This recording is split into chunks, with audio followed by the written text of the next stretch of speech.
Hi, everyone. Thanks so much for joining us today. We're really glad that you can be here for our webinar on attribution. My name is Sarah Moked, and I'm joined by Rachel Whitlack as moderators for today's session. We're really excited about today's webinar. The goal is basically just to share some recent research about attribution and talk about the different solutions that Google offers.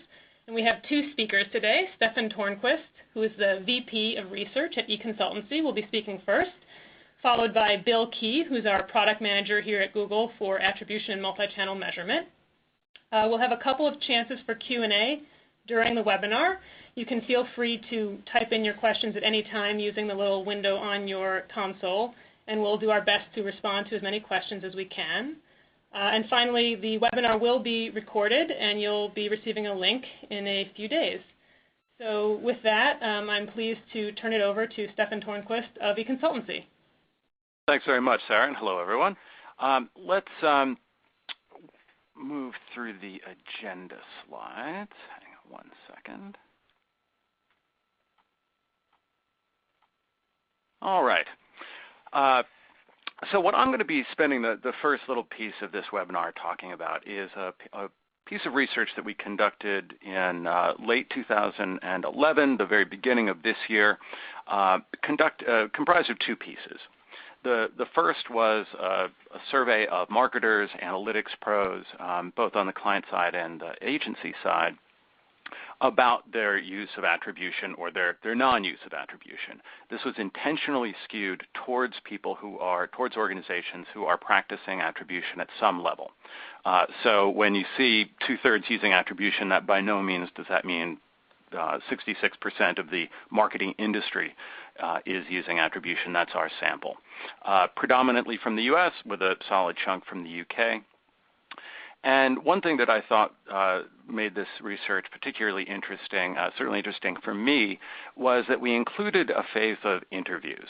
So I had the opportunity to speak with people at a variety of organizations, all of those in North America, who are doing attribution, some of them at a very high level, some of them for quite a long time by the standards of the practice.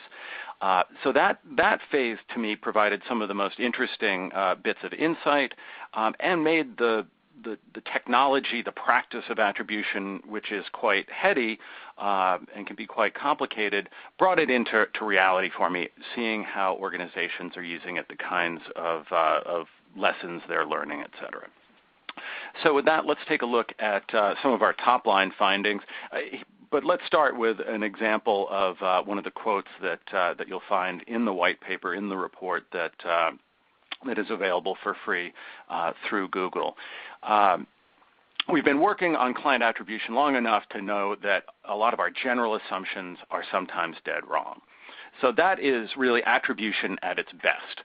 That's analytics at its best, when it's taking something that you take for granted, taking a piece of conventional wisdom, and saying, you know what, that's not really that's not the reality, at least in this case. So that is the goal for a lot of organizations, but the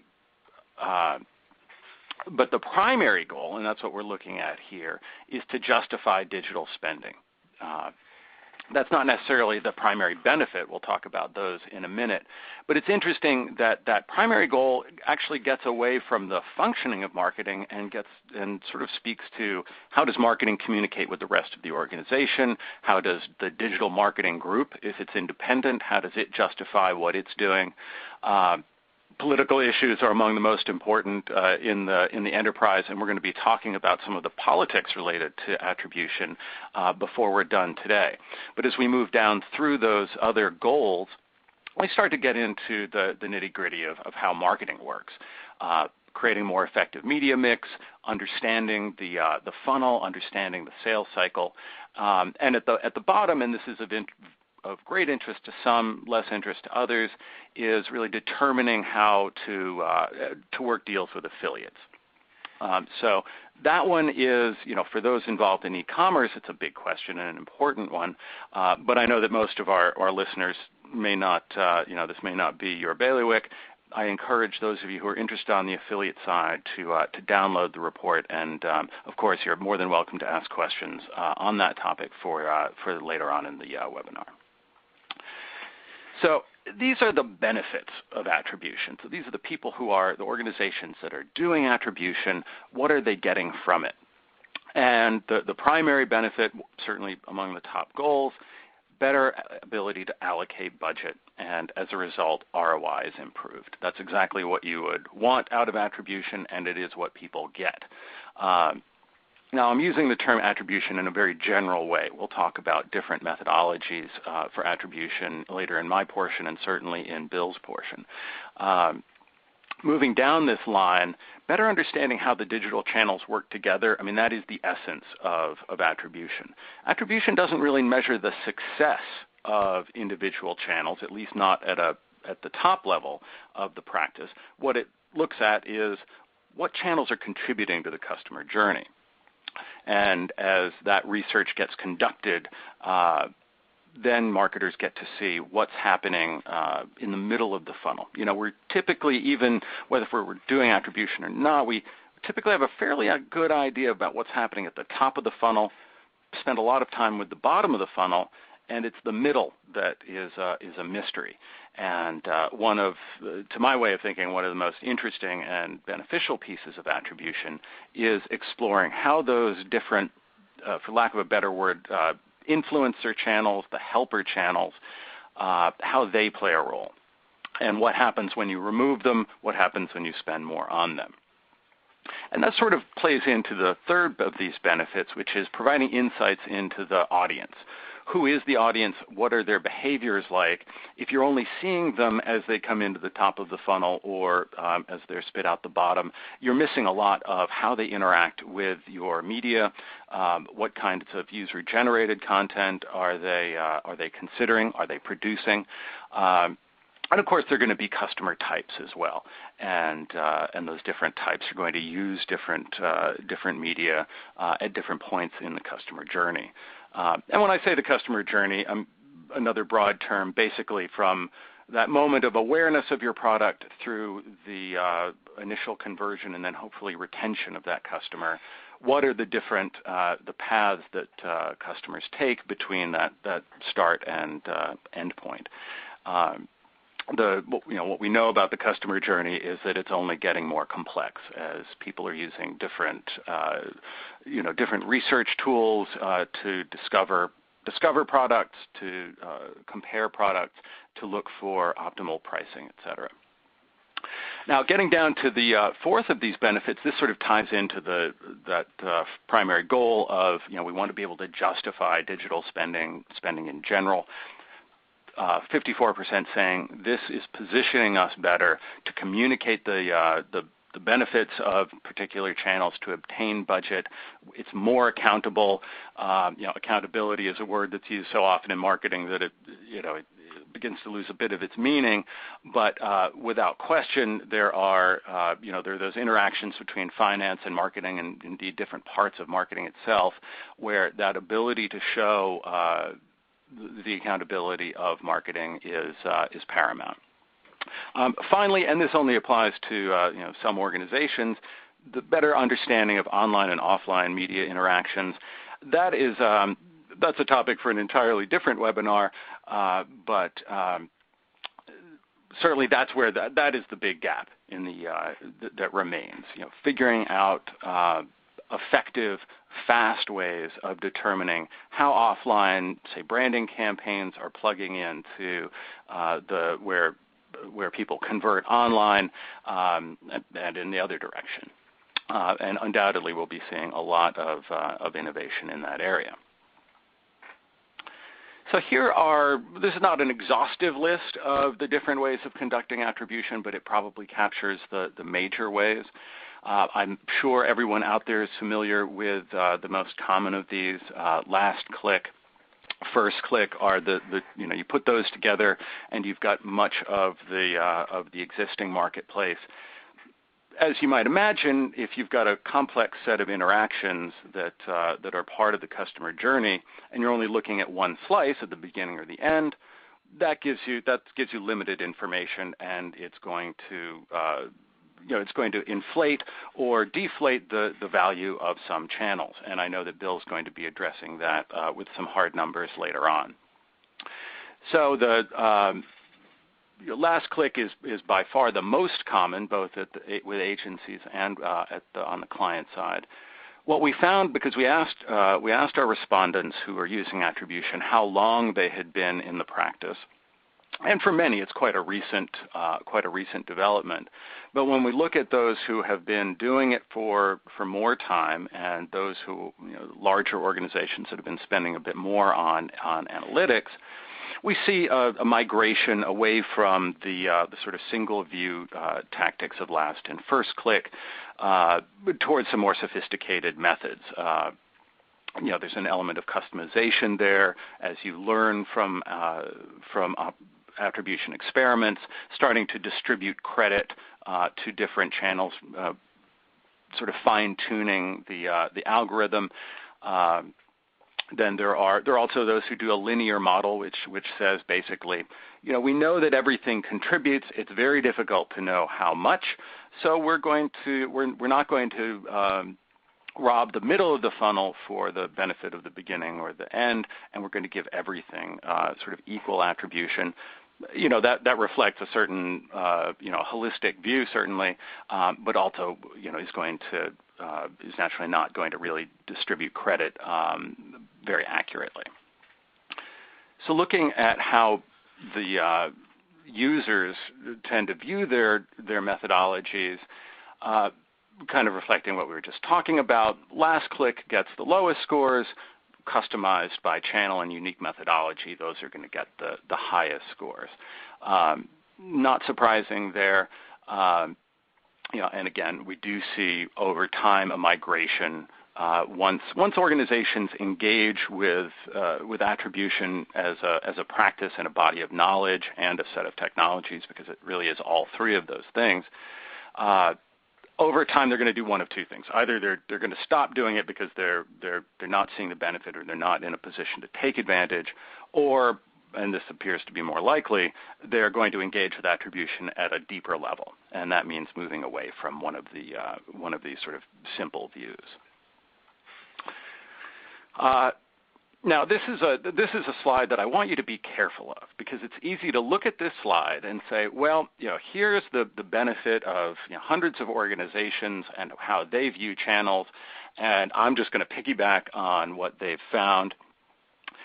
Regrettably, attribution doesn't work that way, and what we do know is that you've got some very unique patterns that associated with different companies. So while it's easy to look at this and say, all the numbers of organizations who are investing in print is very small, or investing more in print rather. So those who are investing more in print is very small. We see that on the right side of the slide, versus something like online display, which is really benefiting, as well as paid search and SEO on the left side of our screen. That doesn't tell us the whole story, because it's not at the company level. It's like asking the person next to you at a conference what their conversion rate is. Nominally interesting, but absolutely not germane to what you do unless you happen to be a direct competitor of the same size. So just because the channels are scoring differently, that doesn't mean that that's necessarily going to be your experience. In the interviews, one of the most interesting subtexts was talking to those organizations who are knocking it out of the park with email, which scores pretty well across the board, but is not the sexiest channel out there. And by the same token, online display, which has some fans, but certainly detractors as well. And there's some big open questions about the efficacy of online branding, et cetera. What's really fascinating is talking to organizations that have taken the online display portion out of their marketing and watched their attribution model, watched what that does to something like their cost of customer acquisition in paid search, for example. So they've taken away the branding, and they've seen what happens, the skyrocketing cost of a conversion. One other thing about this chart, this looks at the percentage of organizations saying we're going to spend more, we're going to spend less. This is not a weighted chart. So our 2% that are spending more on direct mail might be several dozen of the largest companies in the country. We don't know that, and so I don't want you to think that this necessarily reflects dollar figures to these various channels. This is, we use TV, we're spending more on TV. All right. So with that, I wanted to end up with a couple of slides on what it takes to be successful with attribution, and we'll be talking about, or Bill will be talking about, some of the technical aspects of it. I wanted to leave you with some of the sort of real-world marketing department aspects. My favorite quote from this report is this one. The elephant in the room is that attribution will affect how people are compensated. So you have to deal with those politics, or you're not going to get buy-in, you're going to get resistance. And an example of that would be, many organizations are going to pay into bonus based on the media spend in a given channel. And so if you come in and let's say you're using a first-click analysis, and so that really benefits some of the branding tools, say online display, well, then that group that spends a lot of money generating branding isn't going to necessarily look at a campaign that starts spreading the credit down through the funnel. They're not going to necessarily look at that as a positive. So you've got to get in front of that, anticipate those problems. I mean, it's going to be quite evident where those issues might arise, and it's absolutely something that you need to get in front of. And that kind of ties in, this is my last slide, with the keys to success. And the irony here is that these keys to success could very well apply outside of attribution. They could apply to automation, even analytics in general, right? That every year, every 6 months, marketers have a new technology and to decide, is this going to be a benefit to us? And they've got to address these same issues. Structure and compensation we talked about. Coming from that, or adjacent to that, is the support of management. Simply buying a piece of technology isn't going to be of benefit unless you do these other things, all of which are going to take a very strong leadership position from someone highly placed in the organization, or preferably the whole leadership team. Because if you're going to make sure that your data is solid, there's going to be money and time spent there. That means staffing that's appropriate to the technology. I think Avinash's sort of rule of thumb of 90-10 or 80-20. I'm spacing it right now. I think that's about right. You shouldn't be spending most of your money on technology. It's going to be on the people. As big data is upon us, data is more and more ragged. It's not fitting into CRM fields nearly as neatly as it used to, and the bigger it gets, the less that's going to be true. You need people who are able to take data, make it into information, and then find insight. And then, of course, the technology runs through all of these different practices, and certainly through attribution. There are some organizations who are still using Excel. You can. It's hard, and there are limitations to what you can do. That being said, there are organizations who are doing it successfully.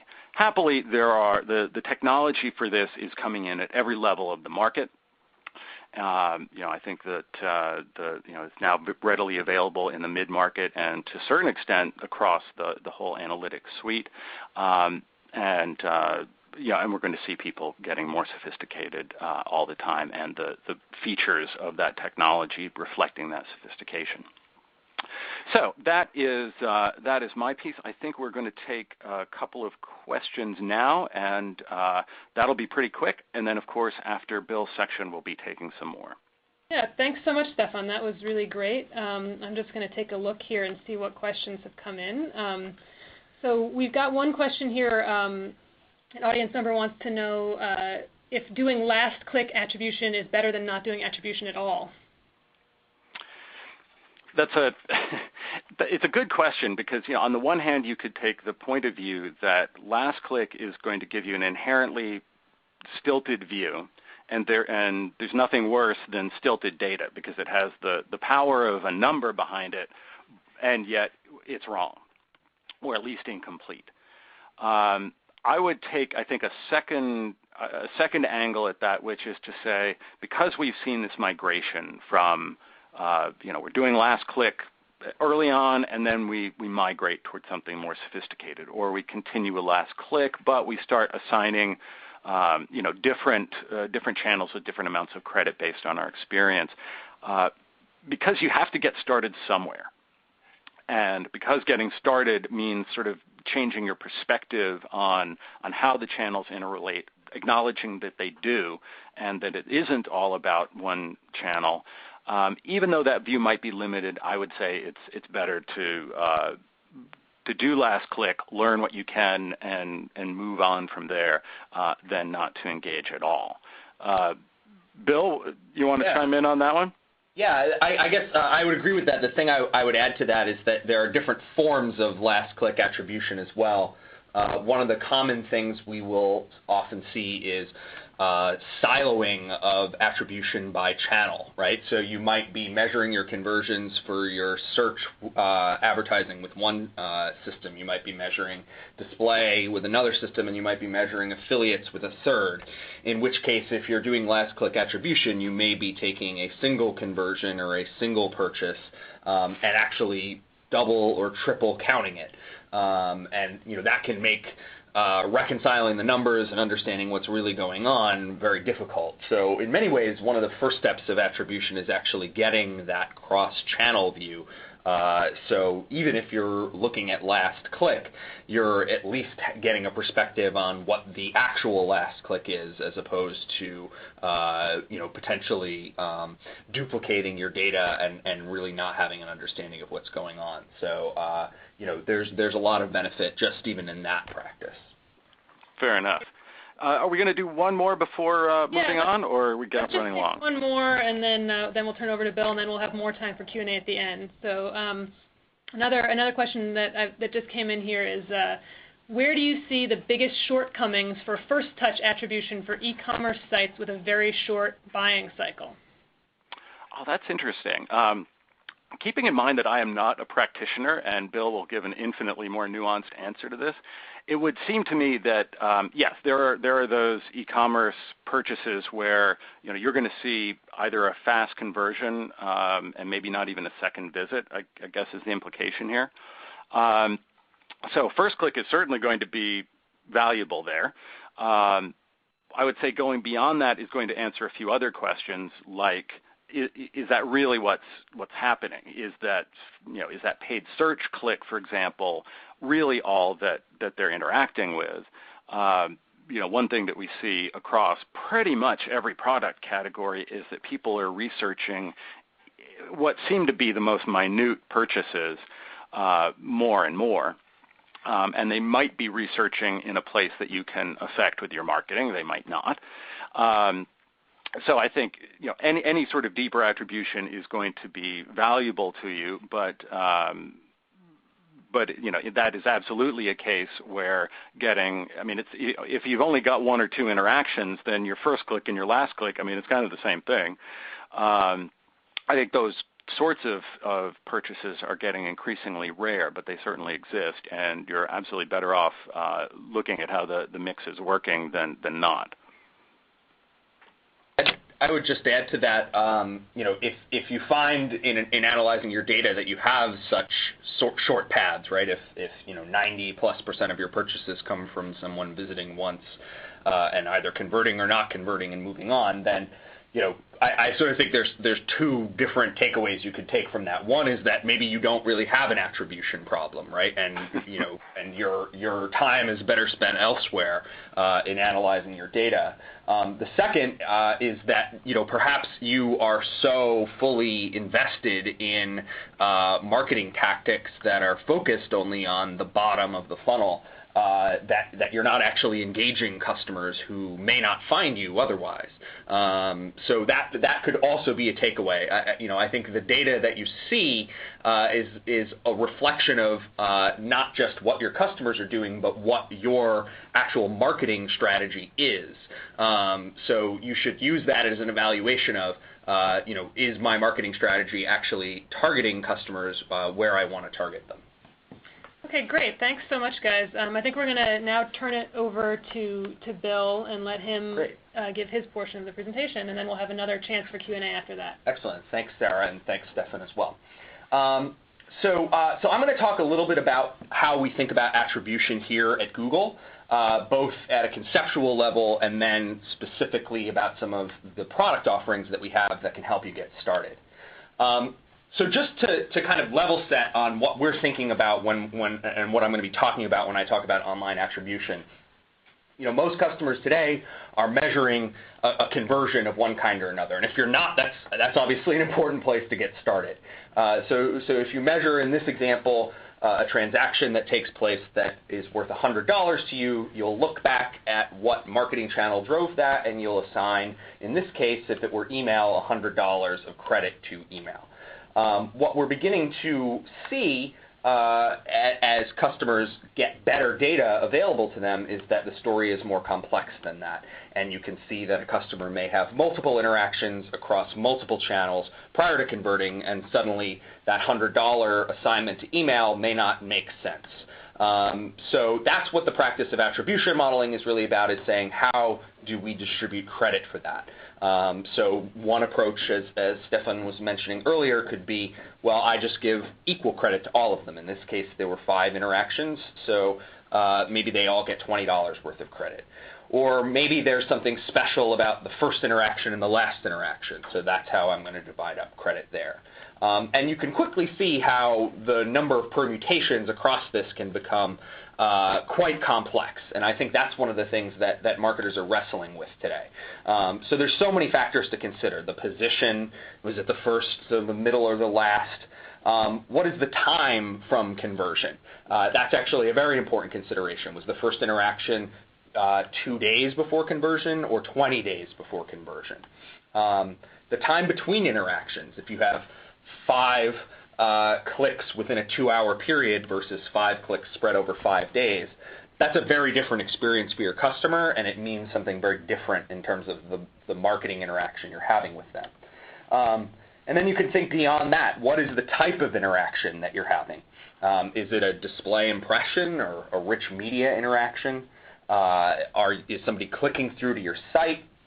What was the creative that they saw? What landing page did they experience? Even before they convert, you might have some metrics around how much they engaged with your site. Did they visit a lot of pages, spend a lot of time? And did they complete micro-conversions along the way? Each of these things could be factored into understanding, as customers have these different touch points, how is that actually affecting their likelihood to convert over time, and thus indicating the efficacy of those different marketing touches. But then it gets even more complicated than that. So you can think about all the things that are going on outside of this world that you're tracking online, right? So you may be doing television advertising. You may be launching products or changing your pricing in ways that dramatically change this behavior that may have nothing to do with the actual online marketing you're doing. And then there are things beyond your control, like seasonality, what your brand level of awareness is compared to competitors, things that competitors do. So all of these types of things begin to make this problem incredibly complex, and this is where we often find marketers getting hung up, where when you really begin to think about how complex this problem is, it doesn't seem like there's any path forward. And that's one of the reasons why models such as the last click are prevalent today, because while it is flawed and people recognize that, it is simple, and it's something that has been accepted and can more or less be agreed on. So rather than dive into the complexity, it's easier to stick with that simplicity. And I think for a lot of customers, it's not a bad start, as we were mentioning earlier, particularly if you can do it across channels. It does show that there's a strong correlation between what marketing channel they interacted with and then an immediate conversion. But I think from what we've seen in the research and the customers who have started to engage beyond the last click, there's a lot of benefit to be gained. The efficiency that's there is great, and so we need to find some middle way between looking at a perfect solution and beginning to move away from a highly imperfect one. So there's a few things that I'm going to talk about that I think you can get started on conceptually when thinking about this to begin to look beyond the last click. So the first is not necessarily even starting with that problem of how do we distribute credit, but just getting an understanding of what your online marketing funnel looks like. So many customers don't actually have insight into this data, or if they do, they haven't done a lot of analysis on it. So there are things that you can do to understand how much time is taking place between when you first interact with a customer and when they purchase. That's something that you can actually find out in your data and can inform everything from what types of marketing channels you choose to use to just having a better notion of your customer's persona. And of course, this can vary based on different customer segments. So doing that is very, very important. Similarly with understanding how many touches they're having. And then beginning to break down what types of marketing interactions are playing these different roles across being an introducer, being a supporter in the funnel, and being a closer. All of that is going to help you get a much better understanding of your customer and how you interact with them, which should be one of the core practices of marketing anyway. So this is really, really close to the customer, and that's what makes it valuable. Another thing to consider with this, and this gets back a little bit to the question we had earlier about, what if I only have very short paths, is what goals are you considering, right? So if you're an e-commerce company, you might have a very clear goal around having transactions. But there are lots and lots of other types of conversions. So, for instance, you may have a simple lead form. And that lead form you may find primarily has closers, primarily has 1 or 2 touch points before conversion. So it's important to look at a goal like that compared to, say, a broader goal, say like an expensive travel purchase, where there may be a lot of research involved across multiple channels over time. So it's really important to understand not just what the marketing channels are doing, but what goal or conversion it is that you're looking at. And this can even have variation within e-commerce transactions. So how do your different types of products behave? Are less expensive products or products of a certain type selling according to a different pattern? And attribution may ultimately be very different for all of those. So those are things to consider and can help you understand ultimately how your customers end up finding out about your products and making decisions about them. So going through this process, and I'll talk a little bit later about how you can do some of this with Google's tools today, going through this process up to this point allows you to get that sense of what your customers are doing. The next step is to really form some hypotheses about this that you can then begin to test and begin to look at through an attribution modeling practice. So when you look at this data and you see perhaps that there are many touch points prior to conversion, you can form some hypotheses about this. So these could be as simple as that early touches generate later actions, that display impressions influence clicks, or that social interactions earlier in the funnel drive awareness. So this notion of being able to form some hypotheses about that upper funnel behavior can begin to help you generate some of the models that you would actually end up applying. Similarly, the way I like to think about this is that there's also some lower funnel hypotheses that you can take into account.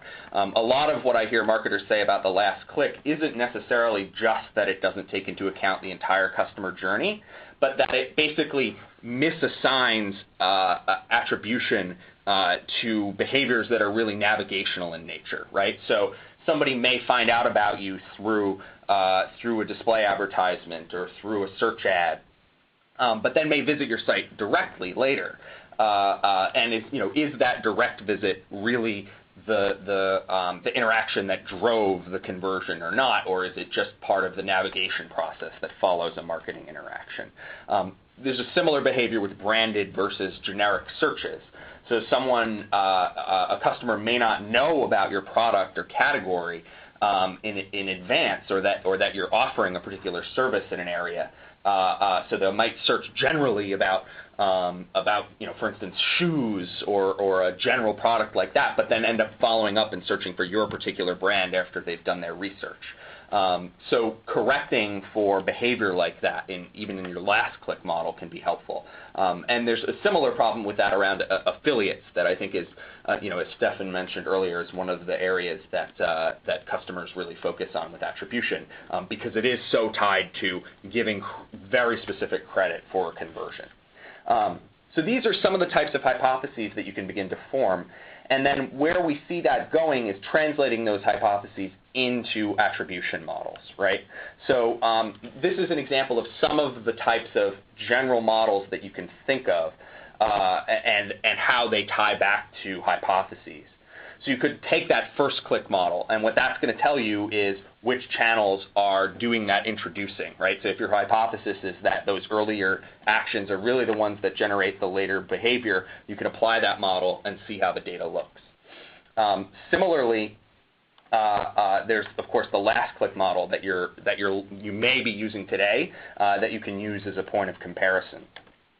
The linear model that we were speaking about earlier, where you can give credit throughout the entire path, this is going to help you get an idea of what types of channels are providing that support throughout the entire process, right? So comparing that to first and last can really give you a sense of how different channels are behaving.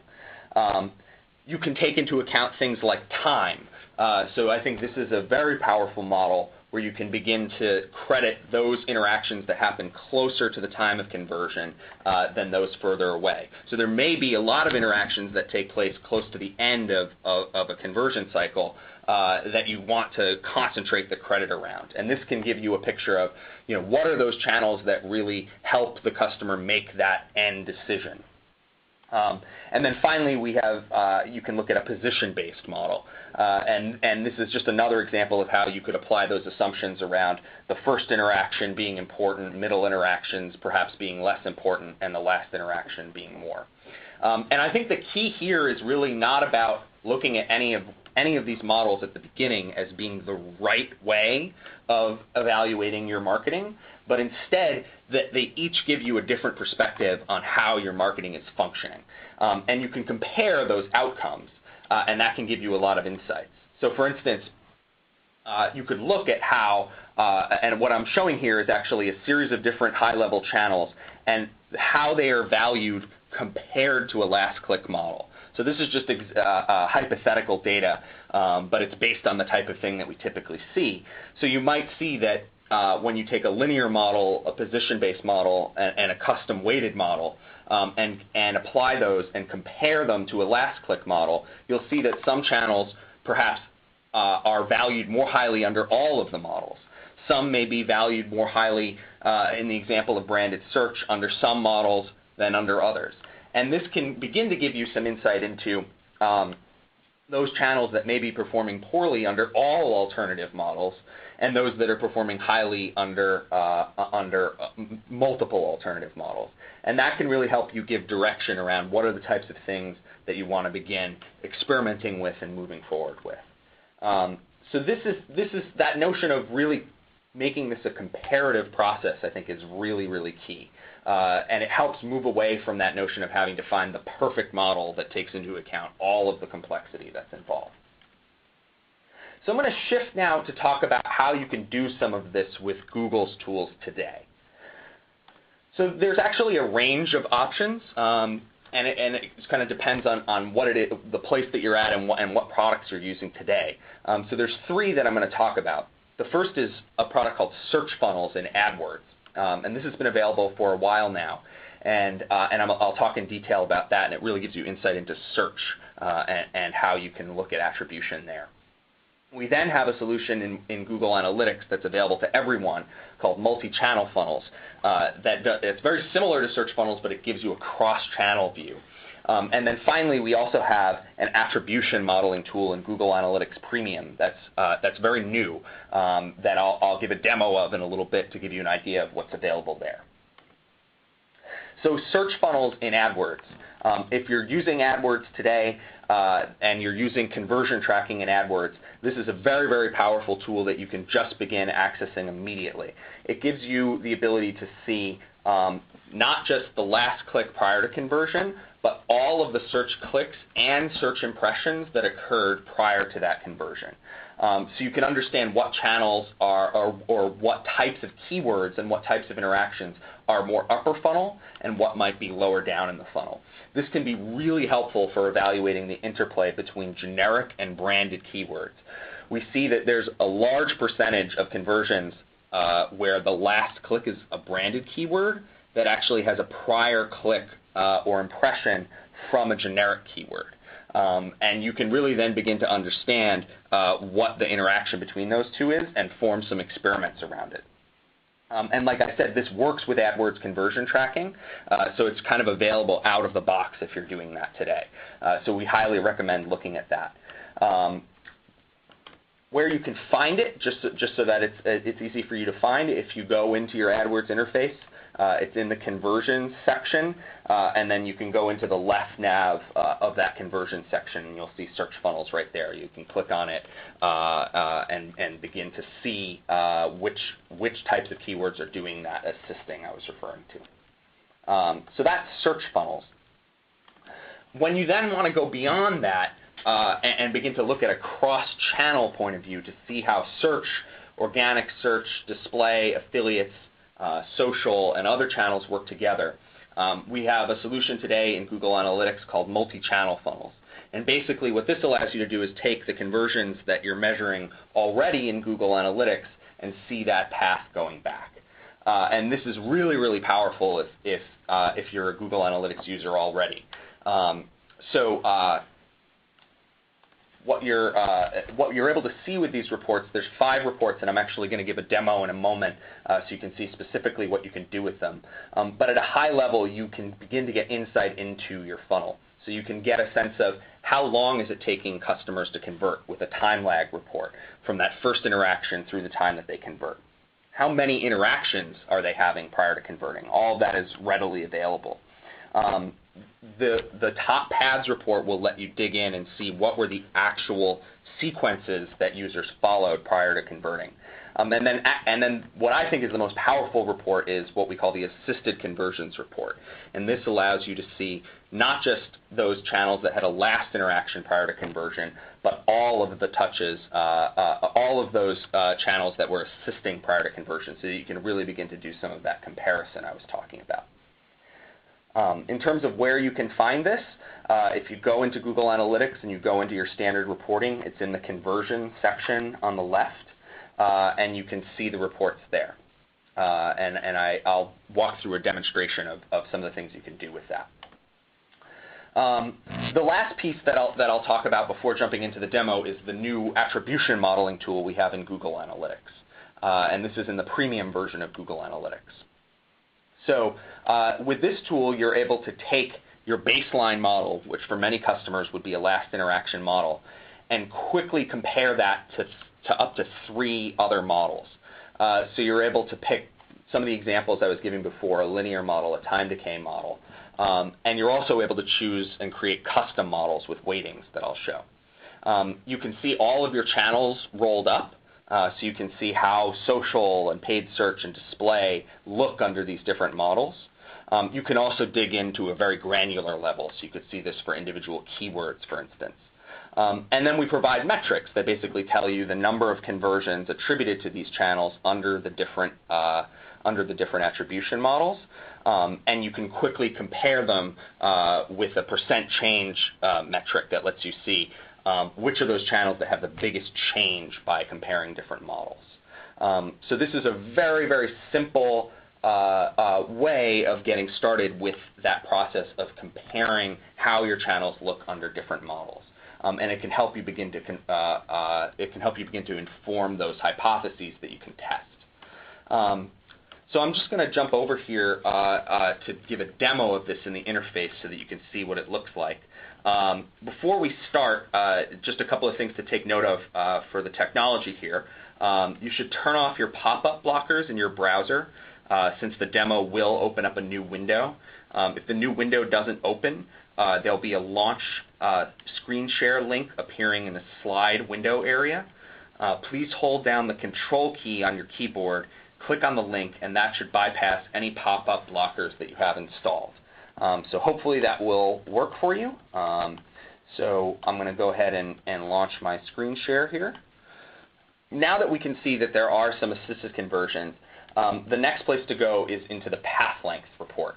So when I go into my path length report, I can see for the 10,000 conversions that I tracked during this period of time, how many had one step prior to conversion. This gets back to some of those earlier questions about path lengths, and then how many had multiple steps. And you can see here that 65% of conversions are actually taking place in one step. But I would actually highlight that in terms of revenue, only 50% of the revenue is coming from conversions of that type. And there's a much larger percentage, or the rest of them there, that are actually coming from multiple step paths. So that's really where you want to dig in and begin understanding, well, what's doing that assisting? And you can do that with the assisted conversions report. So what I'm able to see here is for my high-level channels, the number of conversions and the conversion value that are being provided on a last interaction basis. And then in addition, those conversions where that channel assisted but was not the last interaction. And this can begin to get very interesting when you look at something like keywords. So if I were to look at individual keywords, I may see keywords that are performing very, very well under a last click basis, or not performing as well under a last click basis, but are actually doing a lot of assisting. So what we're seeing here, for instance, is the keyword Google Bags, which somebody may be searching for but not be aware that there's the Google store where they can buy those bags.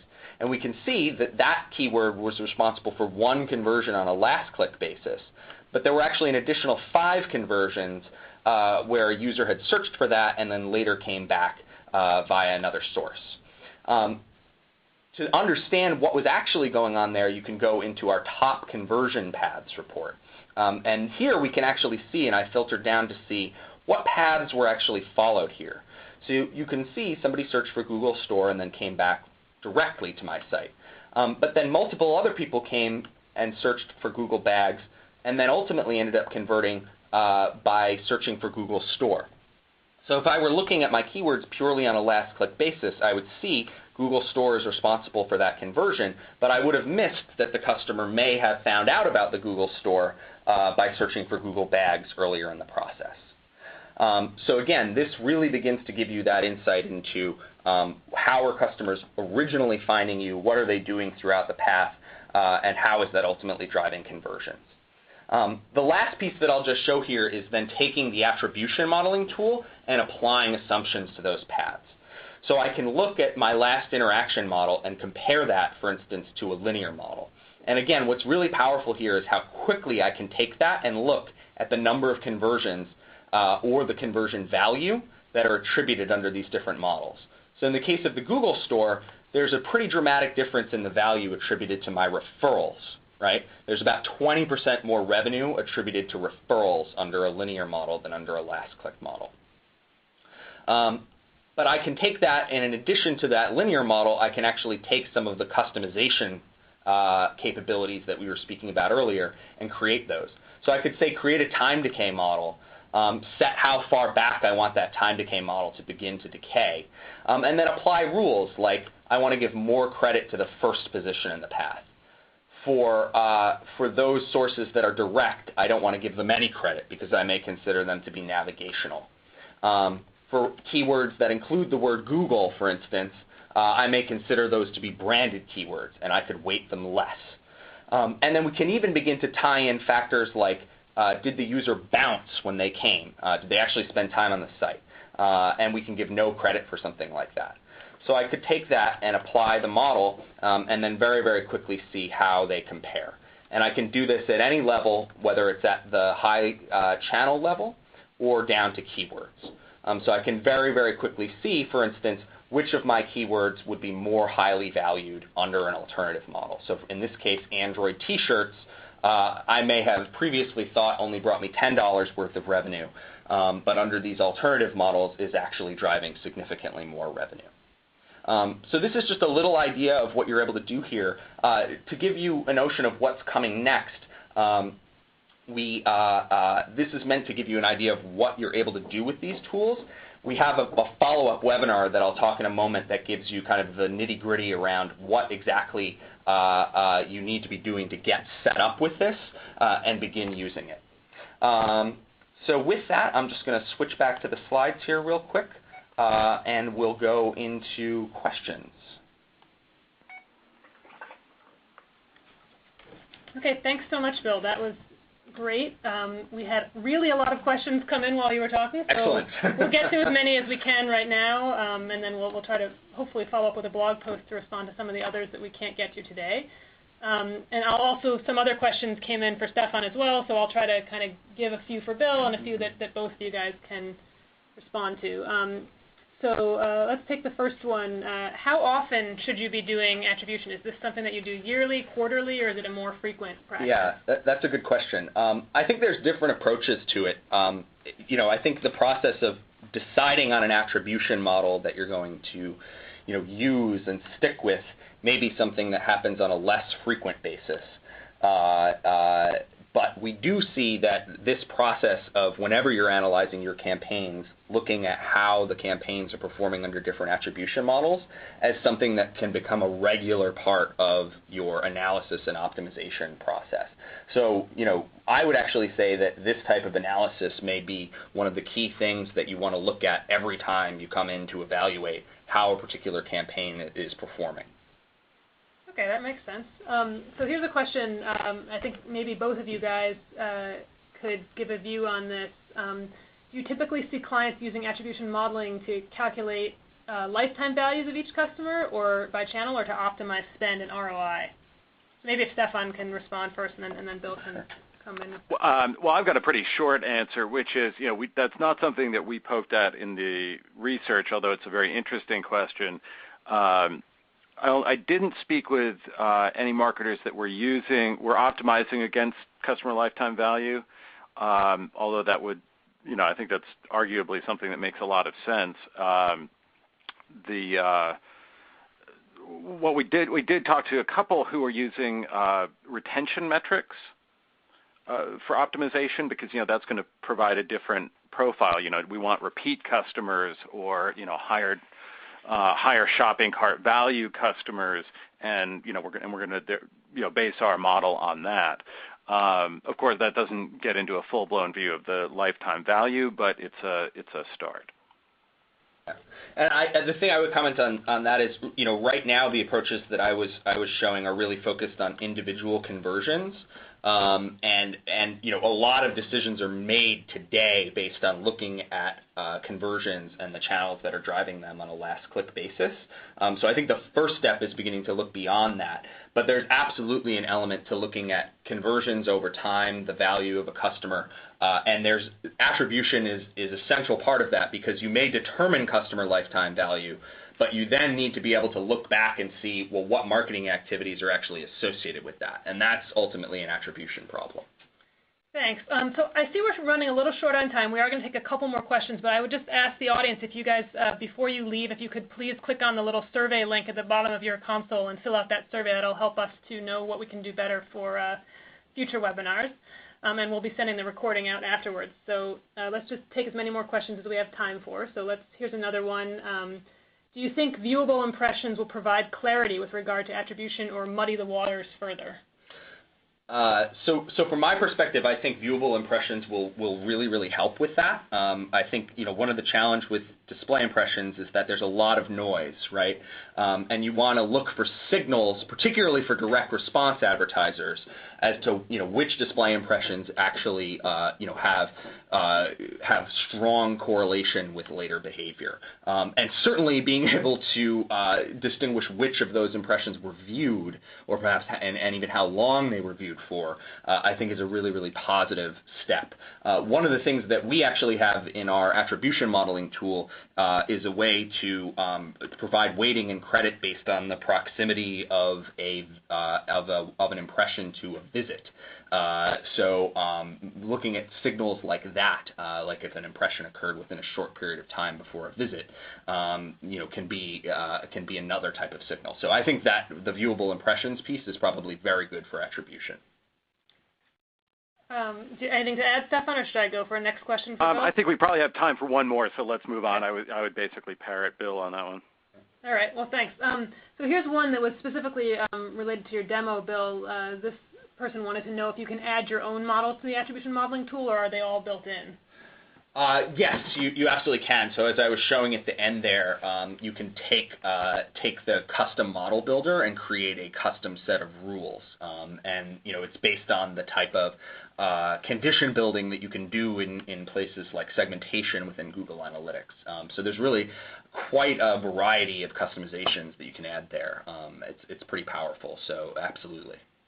All right. Well, thanks again, everybody. I'm really pleased that Stefan and Bill were able to speak with us today, and thank you all for attending.